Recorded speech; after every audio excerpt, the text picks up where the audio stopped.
அந்த டைமிங் என்னதாங்க அந்த டைமிங், அது எப்பதான் வரும் அப்படின்னு வெயிட் பண்ணணும். நம்ம அது இட் ஹேப்பன், நம்ம நம்பிக்கையோட இருந்தோம்னா இட் ஹேப்பன். அதுக்கான ஹார்ட் ஒர்க்கும் நம்ம போடணும். அதுக்கு என்ன தேவையோ அதை நம்ம கொடுத்துட்டே இருந்தோம்னா அது ஆட்டோமேட்டிக்காக ஒரு நாள் நடக்கும். அப்படிதான் இப்போ நான் நெகட்டிவ் பண்ணுறேன்.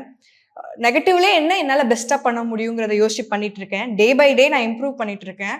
நான் ஒன்றும் ரொம்ப சூப்பர் ஆர்டிஸ்ட், நான் எனக்கு எல்லாமே தெரியும் அப்படின்னு நான் சொல்லலை. எல்லா நாளுமே நான் கற்றுக்கிட்டே இருக்கேன். ஒரு நாளுமே I'm learning something. I used to tell I'm an actor in process.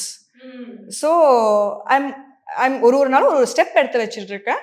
So ஒரு நாள் நான் ஆசைப்பட்ட மாதிரி ஒரு கேரக்டர்ஸ் பண்ணுவேன்.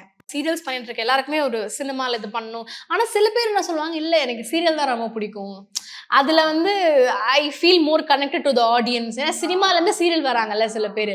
அப்போ வந்து சினிமாவில் வந்து நான் 10 வருஷம் கொடுக்காதது 3 மாசத்துல எனக்கு சீரியல் அப்படின்வாங்க.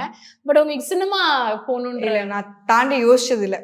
டு பி ஃப்ராங்க், நான் மூவியில் வந்து பண்ணணும் அண்ட் எனக்கு அதில் யாருமே தெரியாது. எப்படி எனக்கு சீரியல் புதுசாக இருந்ததோ அந்த மாதிரி எனக்கு சினிமாவும் புதுசு.